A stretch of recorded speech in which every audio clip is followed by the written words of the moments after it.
welcome to my channel. Jangan lupa subscribe ya.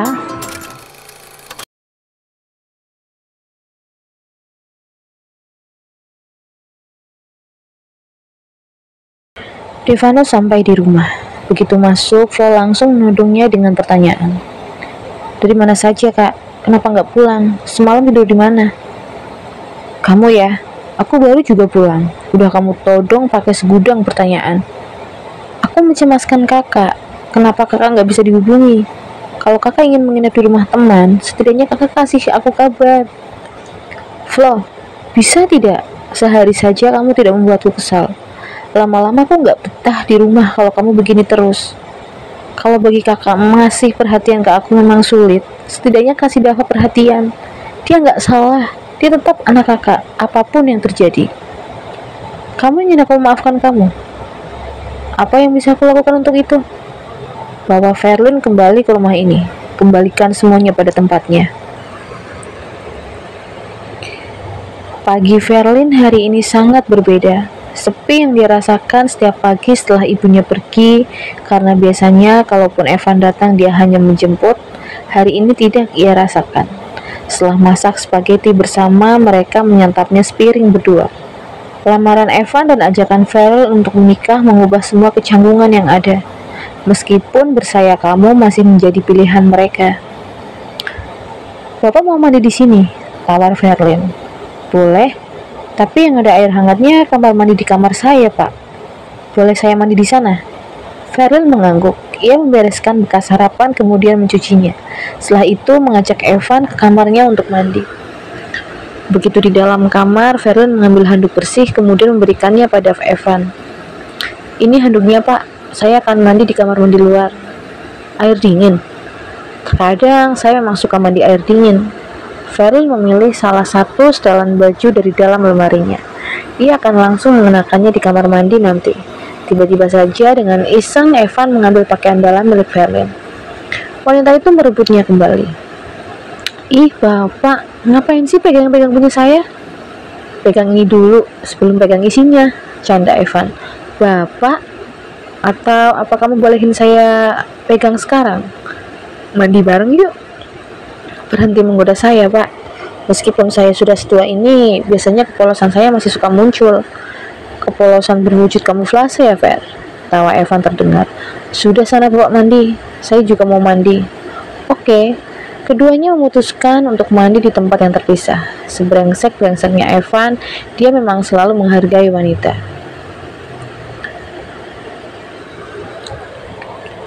Tak, jalan-jalan yuk. Evan mengajak Agatha jalan-jalan. Saat ini mereka sudah menjadi sepasang kekasih. Agatha bukan lagi mahasiswi baru, karena saat ini ia sudah menginjak semester 5. Evan sudah lulus bulan kemarin. Malas, Kak. Kamu mah gitu. Aku tuh kayak nggak punya pacar. Pacarku susah banget diajak jalan-jalan. Aku emang betah di rumah, Kak. Mau gimana lagi? Iya, sesekali Evan suka merasa jenuh dengan hubungannya dengan Agatha. Mereka pacaran, tetapi jarang sekali untuk sekedar pergi jalan-jalan atau nonton, kecuali jika ada acara kegiatan pecinta alam di kampus. Mentok ya hanya duduk-duduk di rumah Agatha, entah di ruang tamu, ruang makan, atau ruang keluarga. Orang tua Agatha sudah sangat mempercayai pacar putrinya itu. Oh sepi tak? Mama papa lagi pergi kondangan. Kamu gak ikut? Kan udah aku bilang, aku malas pergi-pergi. Terus mbak pada kemana? Nggak tahu, kenapa memangnya? Kalau cuma berdua, aku takut ada setan lewat, tak? Ada setan lewat ya suruh lewat aja. Pagi ini sudah 2 kali Evan teringat akan Agatha, almarhumah istrinya. Mengapa? Ada apa? Apa wanita itu tidak rela jika suaminya menikah lagi? Atau justru sedang memberi kode bahwa Verlin adalah wanita yang tepat sebagai pengganti dirinya? Ia sedang membilas tubuhnya di bawah shower. Bayangan Verlin dan Agatha muncul secara bergantian. Tak, kasih aku petunjuk. Kalau kamu mengizinkanku menikah lagi, aku juga butuh pendamping untuk melanjutkan hidup, tak? Batin Evan. Setelah tubuhnya bersih dari busa sabun, Evan mengeringkannya dengan handuk. Kemudian dengan terpaksa ia pakai lagi baju yang dari semalam ia gunakan. Pria itu keluar dari kamar mandi. Verlin sudah berada di depan meja riasnya sedang mengeringkan rambutnya yang basah dengan hair dryer. Pemandangan di pagi hari yang indah, celetuk Evan, sambil berjalan mendekat menuju Verlin. Verlin pun tersenyum. Rasanya sudah tidak sabar untuk melihat pemandangan ini setiap pagi. Rambut kamu basah, dan saya yang menyebabkan kamu harus keramas setiap pagi. Pikiran pria memang gak jauh-jauh dari itu ya pak. Ya mau gimana, sudah jadi kodratnya Ver. Pria kalau capek itu, yang dicari ya itu, sebagai obat capeknya. Beda kalau wanita. Kalau capek, pasti susah banget diajak. Kamu begitu gak? Mampus, Verlin telah salah membuka topik pembicaraan. Ver, bisa kita bertemu? Panggilan telepon dari nomor tak dikenal yang masuk ke ponsel Verlin ternyata dari mantan adik iparnya. Lebih tepatnya mantan kakak madunya. Maaf loh, aku banyak pekerjaan. Please Ver, aku ingin bicara hal penting. Hal penting apa lagi Flo? Aku rasa di antara kita sudah tidak ada urusan lagi. Kalau kamu ingin bicara, bicara di sini saja. Apa yang ingin kamu bicarakan? Gak bisa Ver, kita harus bertemu. Kita harus bicara secara mata-mata, secara langsung. Bicara tentang apa? Semuanya sudah jelas kan? Apalagi yang kamu mau dariku? Ini tentang Kak Devano, Ver. Tolong aku. Verlin bimbang. Sambungan teleponnya dengan Flo sudah ia matikan. Ada apa lagi? Mengapa dua orang itu terus saja mengganggunya? Tidak cukupkah semua yang sudah mereka lakukan padanya? Hei, ada apa dengan calon istri saya ini? Tanya Evan begitu keluar dari ruangannya, melihat Verlin seperti sedang memikirkan sesuatu. Verlin tersentak. Oh, tidak ada apa-apa, Pak. Lalu, kenapa kamu terlihat seperti sedang memikirkan sesuatu? Tidak ada, Pak. Cuma sedikit gak enak badan saja. Kamu sakit? Verlin menggeleng. Cuma sedikit gak enak badan, Pak. Mau saya antar pulang? Tidak usah. Bapak ada janji loh sama klien. 1 jam lagi. Beliau datang ke kantor. Oh iya, saya hampir lupa. Tapi kalau kamu memang gak enak badan, kamu pulang lebih awal tidak apa-apa. Pulang pakai taksi. Iya pak, nanti kalau saya merasa sudah gak sanggup, saya izin pulang. Akhirnya disinilah kini Verlin berada, di sebuah kafe tempat ia janjian bertemu dengan Flo. Ia ingin lihat dan dengar apa yang akan mantan adik iparnya katakan. Hampir setengah jam menunggu, akhirnya Flo sampai juga ke kafe tersebut. Maaf aku terlambat Ver, ucap Flo yang baru saja tiba, dan langsung menghampiri Verlin. Langsung saja Flo, aku tidak punya banyak waktu, tidak juga ingin berbasa-basi. Apa kamu tidak ingin tahu kabar Dava? Verlin tersenyum miring, kemudian menggeleng. Tidak, karena hal tentang Dava akan membuatku lemah. Dia semakin lucu Ver, pasti dia akan senang jika bisa bertemu denganmu. Sudahlah Flo, langsung saja. To the point, apa yang ingin kamu bicarakan? Flo menghela napas dalam, mengembuskannya kasar. Sangat jelas banyak beban yang sedang wanita itu tanggung sekarang. Aku hamil, Ver. Hamil? Bagus dong, Dava akan segera mempunyai adik. Seperti saat hamil Dava, Kak Vano pun sekarang seperti tidak peduli pada kehamilanku, Ver. Hidupku tidak sebahagia dan semudah yang kamu pikirkan. Di depan Verlin, Flo tidak lagi menyembunyikan ketidakberdayaannya. Di depan mantan istri suaminya, ia meneteskan air mata. Kenapa bisa seperti itu? Bukankah Devano lebih memedulikan dan memprioritaskan dirimu daripada aku? 2 kali kami batal menikah. Itu juga karena kamu? Iya, memang karena aku, Kak Vano mengundur pernikahan kalian. Tapi bukan berarti hidupku bahagia dengannya. Sejak dulu, sejak dia mengenalmu, aku selalu hidup dalam bayang-bayang kamu.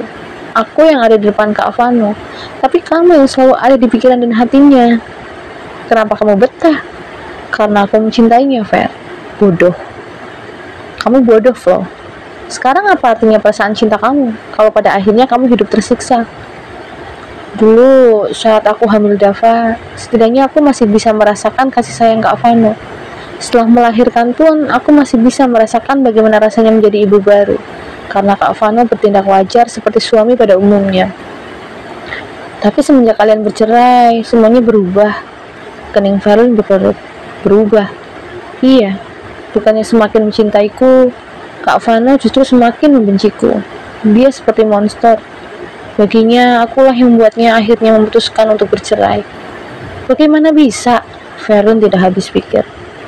Aku akui, aku yang selalu merayu Kak Vano lebih dulu di saat kamu tidak ada di rumah. Aku yang selalu merayunya, dan malam itu pun aku yang meminta, padahal dia terus saja menolak. Sudahlah Flo, aku sudah mengikhlaskan semuanya. Jadi untuk apa lagi kita terus membahasnya? Aku butuh bantuan kamu, Fer. Bantuan apa lagi, Flo? Tidak cukupkah pengorbananku yang memilih untuk mundur? Aku tidak tahan dengan perlakuan Kak Vano, Fer. Air mata Flo semakin membanjiri pipi. Lalu, apa hubungannya denganku, Flo? Kak Vano tidak lagi membenciku. Kalau aku bisa membawa kamu kembali, kamu rujuk dengan Kak Vano, Fer. Apa? Kalian benar-benar gila. Syarat macam apa itu? Kenapa kalian selalu melibatkanku dalam masalah kalian? Tolong, Fer. Enggak, Flo. Kali ini aku tidak mau lagi terjebak. Dan kalau kamu ingin terbebas dari Devano, harusnya kamu pergi. Bukan terus bertahan dalam kegilaan dalam obsesi kalian. Fer. Maaf, Flo. Aku tidak mungkin dan tidak akan pernah kembali pada Devano. Aku sudah memiliki kekasih dan sebentar lagi akan menikah. Verlin menunjukkan cincin yang melingkar di jari manisnya. Secepat itu, Fer. Untuk apa kau mempertahankan cinta pada pria yang jelas-jelas sudah menyakitiku? Saranku, lebih baik kamu tinggalkan Devano sekarang. Atau jalani apa adanya tanpa harus mengemis cintanya lagi. Dava butuh kamu. Dava butuh kewarasan ibunya. Flo diam. Ia tidak tahu lagi harus berkata apa. Aku rasa pembicaraan kita sudah cukup.